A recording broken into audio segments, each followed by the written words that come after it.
Welcome to the Blue Collar Enlightenment Show. It's your host, Jonah. And your co-host, T. Today's guest is an author and pianist, Timothy Mckeever. Timothy also has a past in the medical field and is a proud father of 2 children. Thanks for coming on the podcast, man. How you doing? I'm doing very well. How are you guys? We're doing great. What about you, T? Living the life. So tell us a little bit about yourself, man. Well, as you said, I'm a proud father of 2 girls. That's my main function in life, is to be their father and to make sure that they're provided for. Everything else is secondary. I wrote just the one book. I have intentions to write a sequel to that book. I'm 3 chapters into it, but I'm kind of on hiatus at the moment. But eventually I am going to produce the sequel to the story.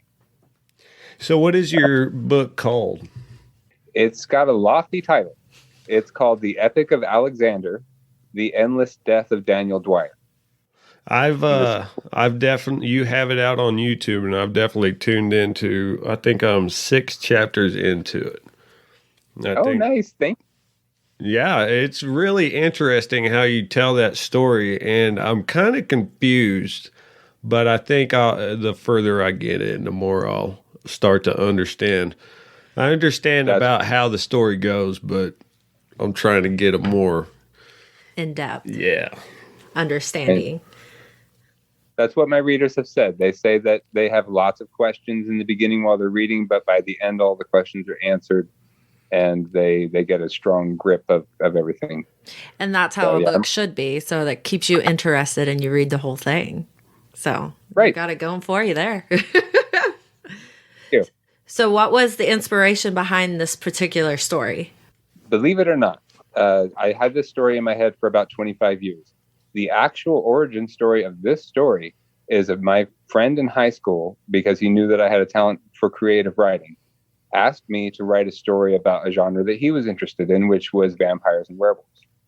So the story started out as a battle between a clan of vampires and a clan of werewolves. And then, because I have such a need to answer every question, to make everything valid, and to provide information about every little subtle detail so that the reader understands what's happening and where it came from, I decided to delve into the origin of how all of these things came to be. And then that involved an alternate universe, and it was this extremely long, impossible story. And then by the time I had it all refined in my head, I said, you know what?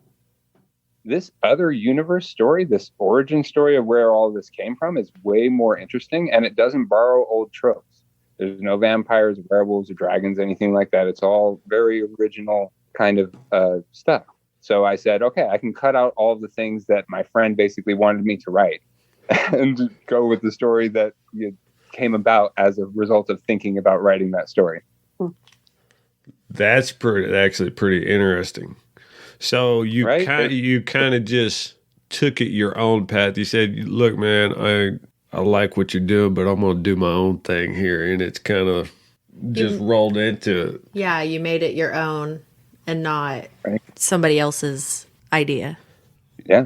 Yeah, and the way you tell the story is quite interesting. And you definitely have that voice for it. Yeah. I don't read. I hate reading books, honestly.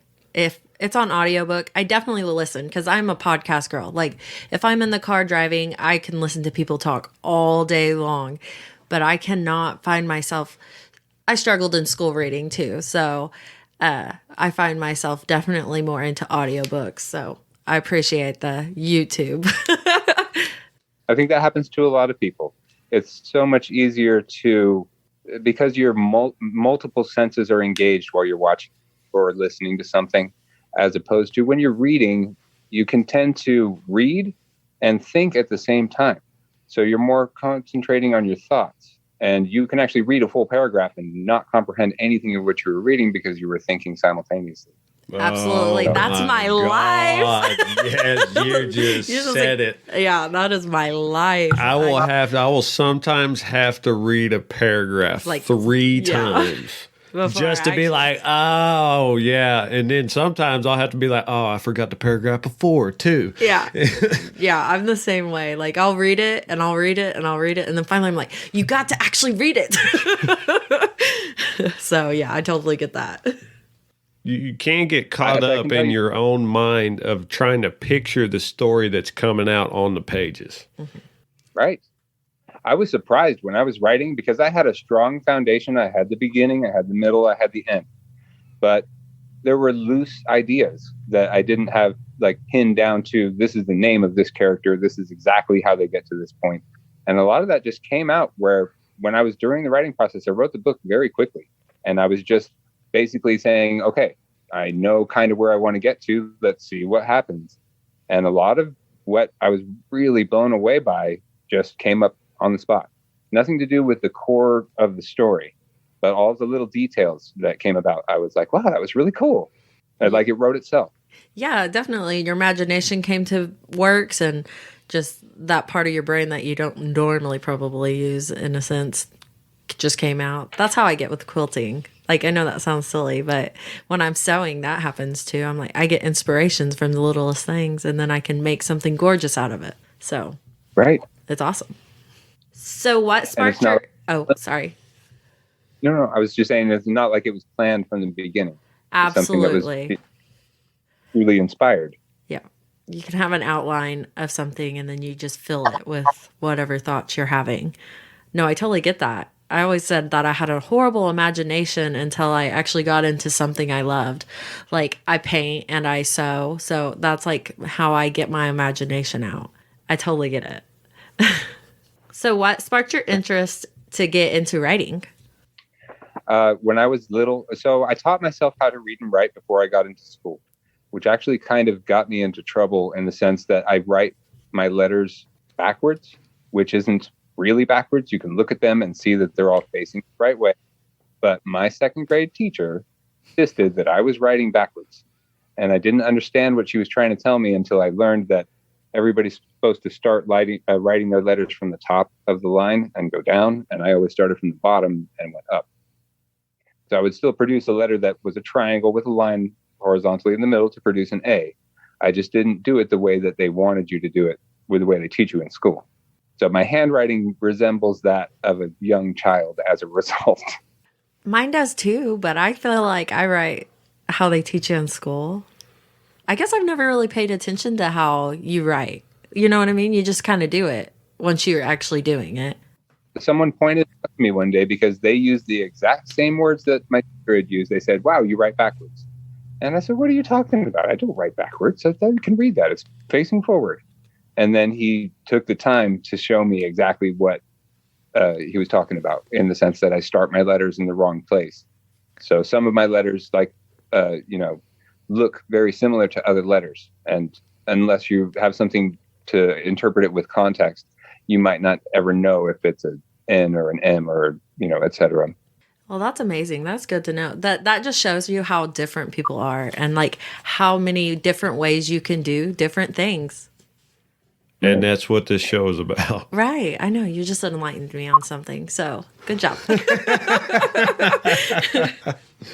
Thank you. But as a child, I was always writing sequels to movies that I liked. Like I wrote like a Gremlins 2 before there was a Gremlins 2. I wrote an Aliens 3 before there was an Alien 3. Things like that. Fan fiction. Yeah, fan fiction, really. Yeah. That's awesome. That is so awesome. And it just is amazing how your brain can just put out like that. You know what I mean? Like, my brain doesn't even think about what comes next in a movie. It's just amazing how everybody's brains are just so different in that sense. That is amazing, considering the genetic profile of all of us is so similar that you would think that if you told an alien race, okay, yeah, look at this planet. It's got all of these genetically similar creatures, but there are other genetically dissimilar creatures. They would be like, okay, so then these are all ants and these are all roaches. These are all humans, and they would all act and behave the same way. Just, I guess that's the same prejudice that we have with the rest of the animal kingdom, where we expect a certain behavior from a certain animal. Yeah. And so if you actually went to those aliens is like, you have this race of humans in there, but everyone is going to be different. They'd probably be perplexed by that. Probably. They'd be like really confused. Yeah, because they wouldn't be, they'd probably be, what do you mean by that? Right. But then we're also making assumptions of their race, because if they're an intelligent race of beings, they probably experience the same thing. They're probably all individuals. They could be exactly like us. Yeah, but they would probably all look quite similar. You know what I'm saying? Right. But that's still an assumption. Because if we go with we don't all look the same. If we go with the Hollywood way of how we've learned the way of doing it, then yes. But no, I get what you're saying. But like you said, it's an assumption that all of them would look the same. But you wouldn't know unless you actually seen one. Yeah, what if they look like us? Or two, or three. What if they do look like us? What if we?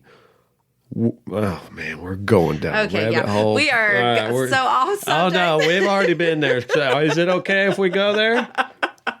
Can we go there? It's wherever we want to go, wherever it naturally goes. All right. So my theory is, what if we are the refugees of another planet? Right. Okay. We could even take that all the way back to panspermia. Panspermia is the notion that all life is seeded from one source, and that through cosmic seeding, it made its way to all these different places. So if you expect life on one planet, you should expect life on another planet with similar conditions. Something like ours, with seasonal weather in the temperate zone of its star, in the Goldilocks zone, is what they call it. But so we could be the refugees from some other planet. So let's say if we were to have to leave Earth in the future and go populate some other planet with different conditions, that would affect our genetic makeup.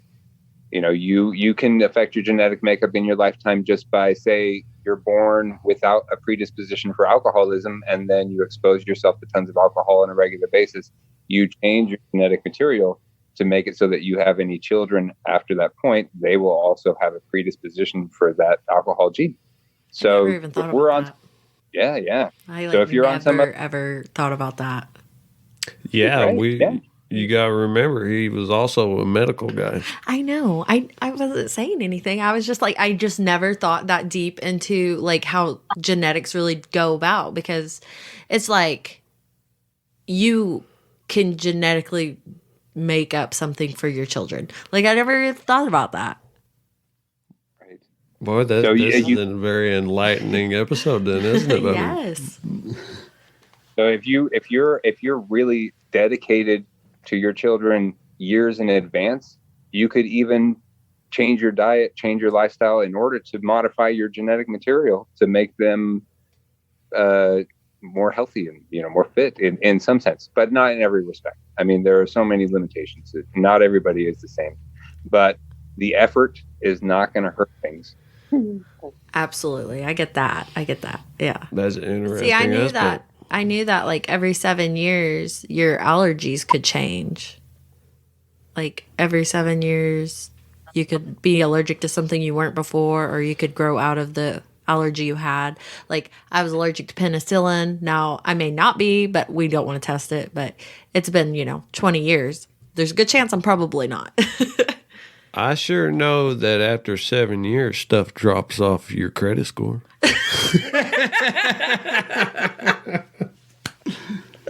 Oh, we are so off track here. All right, so let's get into your music a little bit.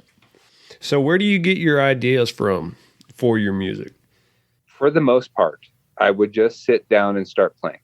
And then I play by ear. I've never had any lessons or any training. So I would just sit down, start playing, just start improvising. And then I would come up with something and I would go, okay, that's good. And then I would hit the record button, start over with what I had just come up with. And then I would lay more tracks on top of that, typically, unless I just made it a once through. And they would evolve from there. But every now and then it would be either emotionally driven. I'm venting by banging on my piano, or I had an image in my head of what I wanted the song to represent or wanted the song to feel like. I would aim for that. But I never would really hear any music playing in my head prior to recording. It was always something that would either come spontaneously or as the product of something that had just come spontaneously and then I had refined. And then you just kind of made up the noise that your thoughts were. Like, that's kind of how I got it. Like, you would have thoughts of certain things, and then you would make the music to those things. Right. So it wasn't that I was tune and then translating the tune. It was that I was thinking a thought and I was communicating that thought without words. See, I get that. I get that. That'd be just like you doing your artwork. Well, no, not really, because like I can see what I'm going to draw before I draw it, Like I already have an envisioned in my head. Yeah. But I'm sure he would there's be times... thinking, so it'd be like him thinking of flowers and then putting a tune to how he feels like flowers would sound, maybe? I don't know. I'm sorry. I might be a little out of it. I mean, I'm just asking questions about, because I don't do any of the things that y'all do. I don't sit there and I don't play music, and I don't sit down and I do art. So I can't, see it from y'all's perspective. So that's why I'm asking these questions. I can sit down and I can give you a podcast episode, but I can't do anything else than that. We all have our talents. Just what I was going to say, that's your art form. Yeah, well, I mean, I just talk freely most of the time. And he sounds so beautiful doing it. I know. I'm just kidding. So when do you find that you do your best work? What kind of emotion drives your best work? The kind of emotion that drives my best work is a frustration by far. When I am confronted with something that there's either no way around or that the way around requires a compromise that I would not want to offer if circumstances were different. That's a giant blanket term, but that's when I would produce my best stuff, at least according to my listeners. Sometimes even I would record something and I would go, wow, that's really crazy. Nobody's going to like that. And then people will go, wow, that's really different. I really like that. Yeah, because there's so many different people out there that see music as a different kind of art form. It's not always about this top 20 who's the hot shit right now. Right. I'm very into like classical and stuff like that. So I find the beauty in it. Nice. Yeah. One of the things I've been recently that I've recently have been really enjoying is reading the works of other indie authors, because I'm able to connect with them, which is fantastic. Like, you can't read a popular author's book and then call them up and say, hey, let's talk about your book for an hour. But with these new indie authors that I've been encountering since I published my book, it is just the most wonderful experience to be able to read a book, enjoy it, and then hit the author up and have them ask you questions and ask them questions. And it's really brought a love for reading that I have to the next level. Mm-hmm. That's awesome. And we being indie podcasters, we understand that. And, we all do certain things a certain way, and it works the way we do it. Or we wouldn't be doing it. That's the thing. Right. Doing this thing that we do, we can inspire the people that are wanting to do it and give them the knowledge, especially because from what I hear authors trying to get in with publishers and stuff, you got to have a author platform. And some of these people, they don't have that just starting out. And so being an indie author is kind of your way of saying, hey, screw you, I'm going to do it myself. Right. And what's your stereotypical author? Introverted, that typically are loners. I mean, that's a very general, big generalization that I'm making. But, you picture an author in your mind. That's typically what you're picturing. Someone sitting in a room at a desk by themselves. So that's not the kind of person that has a huge social media platform. So it is kind of it caught me off guard when I learned that publishers are looking for nowadays, they're not looking for quality content. They're not looking for the next big, great, epic story. They want to know how many followers you have so that they have a target audience to sell to. You're right. Like, we've heard that from other authors that we have talked to. They said that it's just ridiculous trying to get in with a publisher because you're right. Most people who are very artistic are like secluded. Like they like their alone time. Like I love to be by myself. I don't have a big, social media forums or nothing like that. Like I get that. And that's when you get most of your work done is when you're by yourself. But I was going to say that it's a beautiful thing that everybody has their own kind of community that they can go to and relate with. Mm-hmm. And that you don't feel like you're an outcast in that community because they're doing exactly what you're doing. I think that's a beautiful thing. Mm-hmm. Yeah. That's what I found with connecting with these other indie authors. I mean, it is so much fun to be able to read their works and be able to converse with them. And not only that, but to feel like I am part of a community because, we have that common thread. Absolutely. And then you guys all promote each other. Like I was like snooping on your Facebook, apologize. But I just seen how you were like throwing all your friends out there and their books. And I love that. I love the support. And we get a lot of support from other podcasts that we talk to too. And that's a beautiful thing, I think. So yeah, because that's the biggest thing about being an indie, anything. Is your marketing. Because that's what you go to a publisher for is marketing. That's it. You're literally giving them your book and saying, here, put this out there. And they either say, oh, I'll take it or not. They're not looking at the author behind and saying, who is this that wrote this book? Because we have a behind the scenes access to Pepper Ann. And so I've learned about this as I've gone, and it's just kind of horseshit how they do it. Absolutely. It's just been madness for her, poor girl. Yeah.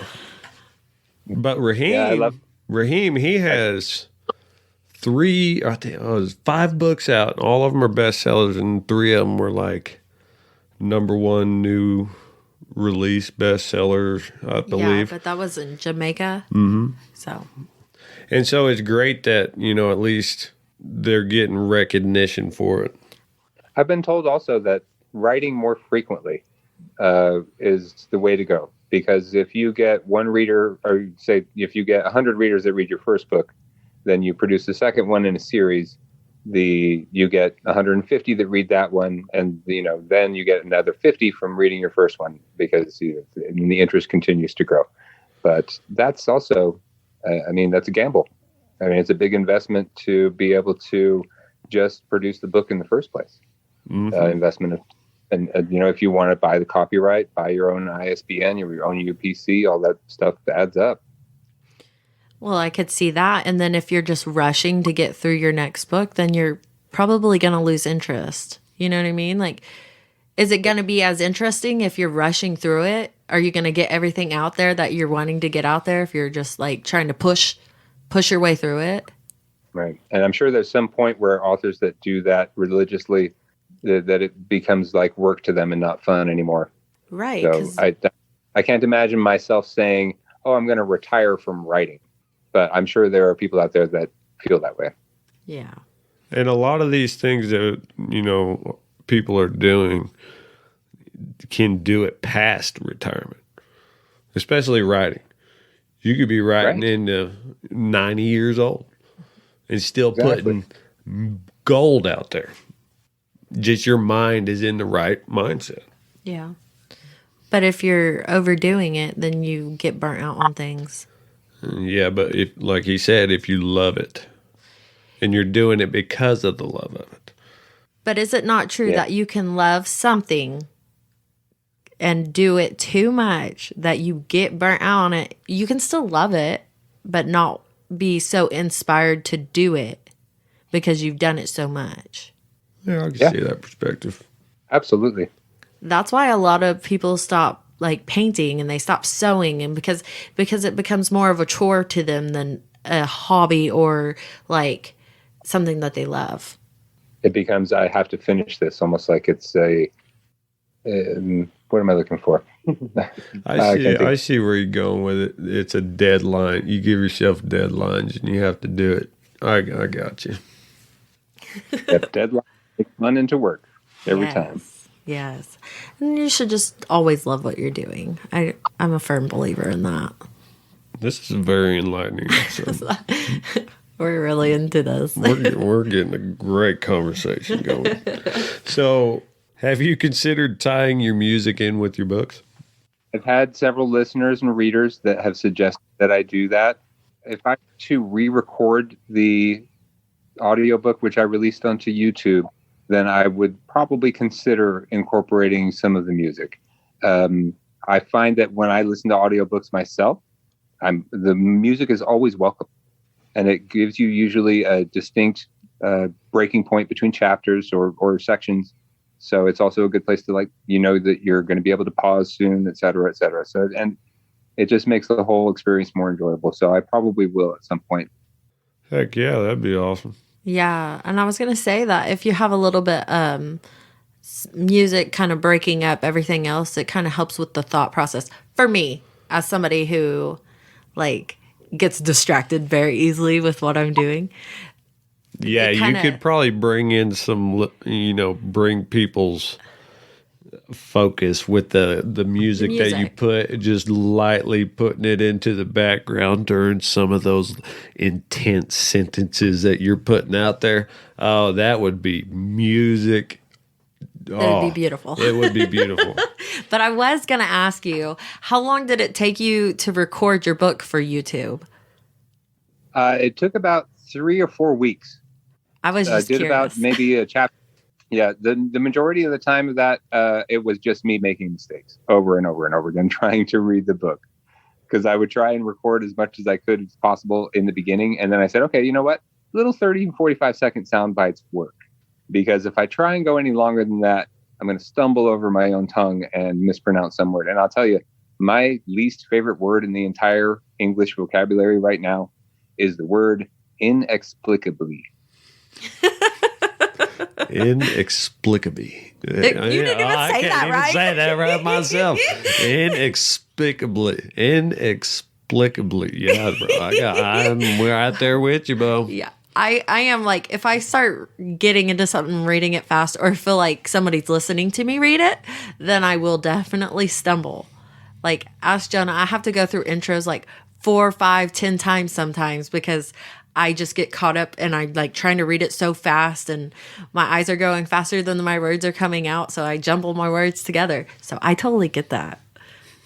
Yeah, it's a challenge. I didn't think it was going to be as much of a challenge as it was. I was like, okay, I'm going to record my book onto an audiobook. And then by the time I was done, I was so relieved.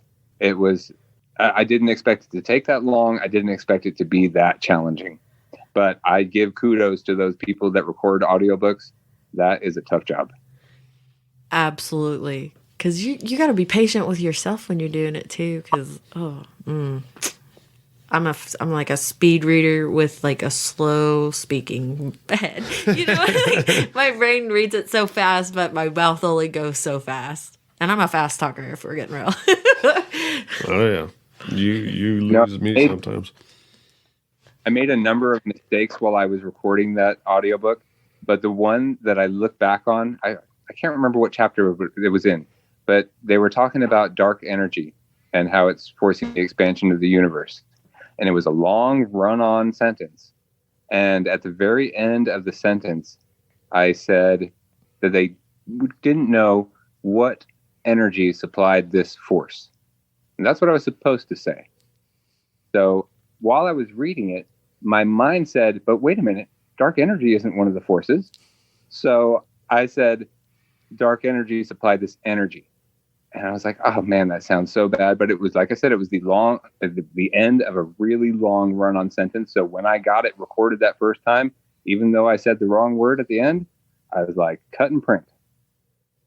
I'm not doing I am not restarting on that one. Oh, there's sometimes I'll be editing something and I'll have to just restart. And after the third time, if if I haven't got it just perfect. That's just how it is. It's just going to be as beautiful as the mistake is. That's what it's going to be. Sometimes there's beauty in mistakes, though. So can you tell us a little bit about your past medical career? Absolutely.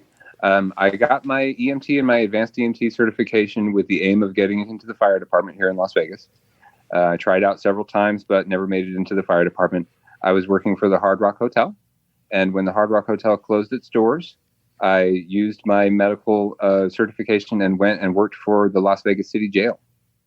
So I did triage for them in intake, which was comprised of when the inmates are first arrested and they come into the facility, I assess them, take their vital signs, ask them questions, and determine whether or not they're fit for incarceration. If there's any reason for me to suspect that they're medically unfit or physically unsound, then I would send them to the hospital with the arresting officer. And that was my primary job. I was basically the doorman for the jail. So I said, yes, they can come in, or no, they can't come in. That's interesting, though. Did you get a lot of crazy people in there? Can we talk about some of the stories, or can you not? Oh no, I can. I just can't name any names or anything. But I'll tell you what. My very first day on the job, very first day of medical professional employment, my seat was right next to one of the isolation cells where they put people where they're either sick or need to be separated from the general community. And the guy that was in there for the entire 12 and a half hours that I was there for my first day was licking the inside of the window.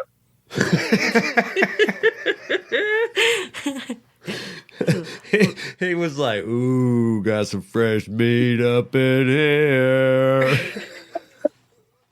I couldn't believe it. I just, every time I looked over, I expected to see that he had stopped or that his tongue had dried out and he was not able to do it anymore, but he just kept going. I couldn't believe it. I had many other wild stories from there, but that, just being on my very first day, that's the one that sticks out when people ask about it. That's hilarious, though. Just imagine it. So what's one of the most craziest things you've seen while inside? One of the craziest things that I saw was a guy who got out. He was released. He went out the door, picked up a giant rock, and threw it at one of the police cars. And of course, he was immediately arrested and brought right back in. And then the next day, asked him about the experience, and he didn't remember a thing. Really? Yep. And the really interesting part about this is that his toxicology report came up clean. So he was suffering from some kind of a mental condition that enabled him to act violently and then have no memory of it afterward. So he blacked out without... Oh, I can't get started down that road. I can't go down that road. Let me woosah for a minute because I can't go down that road. He's a conspiracy person. Ooh, I can't do it. But anyhow, Will be here for another hour and a half, I swear. Yeah, I know. Don't get jealous. We can't do it. But I understand. I was just going to say, don't trust Big Brother. I'm right there with you. We can't. I'm not going there because, oh man, we could go. That's a rabbit hole with too many tunnels. That might be a different day kind of podcast. Yeah. That's if you get deeper into the book, you're going to see that there's not really a good guy or a bad guy in any clear, distinct way. But when you look at it as a whole, the real antagonist in my story is authority. Yeah, that's true. Wow. Oh. Wow. That was, wow. Yeah. Did that just enlighten you? Yeah, that just put it all together. I hope you read it to the end. I will, because I have the people that I listen to while I work, and then I do my sampling when I'm driving, because I drive forever and I have an apprentice that rides with me, so she gets to go through and pick, go through all the podcasts, and I get to review them all. Yeah. She's Yeah, she doesn't like podcasts anymore. yeah, she's more of a music person for sure. Yeah, she don't like podcasts anymore. She's like, get away from me, Jonah. He takes a seat in the car. Can we please listen to something else? Yes. See, we're about to go on like a 7.5 hour drive. So we will have nothing but time to listen to everybody's stuff. Yeah, we're gonna go through and listen to a lot of podcasts, and then we got another 7 hour drive all the way back. So it'll be a good time to catch up on everybody's stuff. Yeah, I finally get to take a vacation after 3 years. It's awesome. Nice. So, what's some of the most gruesome stuff you ever seen in the jailhouse? If I was to answer that question truthfully, it would be really intense.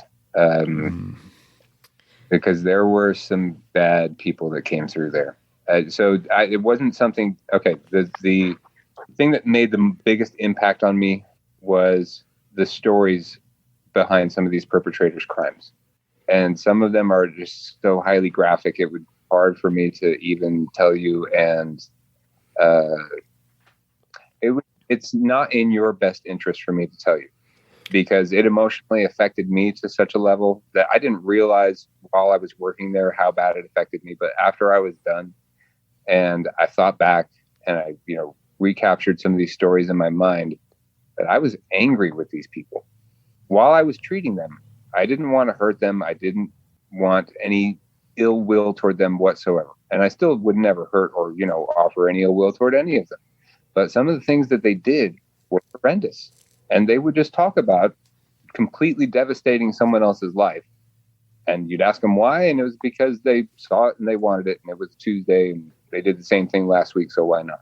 It was amazing. The nonchalantness of some of these people after having done something so terrible was shocking to me.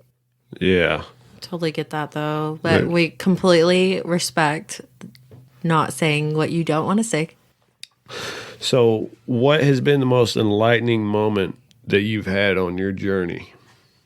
Oh, I will tell you, the very most enlightening moment that I've had in all of my life was when I saw a ghost. Because prior to having actually seen a ghost, calling me a skeptic would be downplaying my perspective, because I was not a skeptic. I was a straight non-believer. Anyone. Didn't matter how believable or practical your story was or what kind of pseudo evidence that you were going to show me. If it was something supernatural, I was not believing anything that you said. I would come up with a million different explanations for why you believed what you believed, but that it just couldn't possibly be real. And then I actually saw one for myself. And it completely changed the way that I perceive things. And at the same time, it didn't, because I am still a staunch skeptic. I still have a hard time believing things when people tell me something that's counter to what I was brought up believing. And having that experience completely opened my mind. I wish that everyone could see a ghost just so that they could know real with 100% certainty. Because I completely believe that it was real, even though if I were to write that down on a piece of paper and send it to myself 15 years ago, I would say, well, longer ago than that now, then I would say, bull crap. There's no way. I've been there. Been there, yeah. I've been there. Yeah. You guys have seen ghosts? Mm-hmm. I was in the Navy. I was on a ship, and there were some things that happened on that ship. Oh yeah, I got stories. Oh, I'm enlightened. Like, you gotta enlighten me later. We'll record it. Oh, Tell me your you right ghosty now. stories. You want to hear it? Yeah, absolutely. All right, I'll tell you. So, in the Navy, you do watches. So for 4 hours, you stand watch. And on a particular job that you have a lookout. And where you're just looking out in the ocean, looking for stuff. And then you're reported in.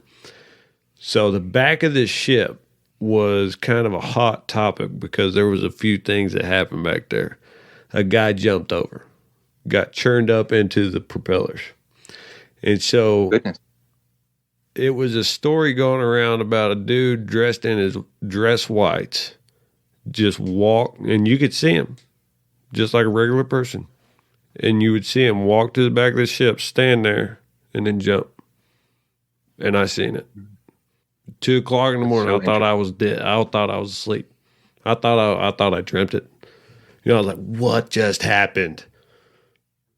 And the guy that was training me, he was like, we can't call that in. I was like, what are you talking about? He goes, oh, it gets called in like 5 times a month. And I'm like, what are you talking about? And that's when he told me. And I was like, are you freaking kidding me? He's like, yeah, they'll just tell you to shut up. Because speaking of UFOs too, okay, another story. I'll make it quick, but I had a buddy who he swears up and down he's seen a UFO, and there was 2 other people seeing it, and all of them got shut down. Yeah, they got pulled in, debriefed, and said this is what it was, and that's what it is. Did they sign like a non-disclosure agreement or anything like that? I don't know. They didn't talk about it after that. Right. Their story just changed. Oh, this is what it is, man. So, I don't know. Then probably so. They probably had to sign something. Government stuff. You know how that goes. Yep. Well, on that note, I appreciate you coming and taking the time and talking with us, man. You're definitely welcome back anytime. Oh, I thank you so much. I appreciate you guys having me on your show. It was a lot of fun. Yeah, whenever you come up with that next book, we'll have to get you on to talk about it. You got it. I'll be here. Yeah, and we'll come back with some conspiracy things. Oh, yeah. We could go for hours.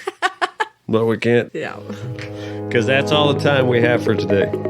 You can find us on Facebook, The Blue Collar Enlightenment Show, and on Twitter at The BCE Show. Make sure to follow us. Give us a message on what you think of the podcast. Thanks for listening.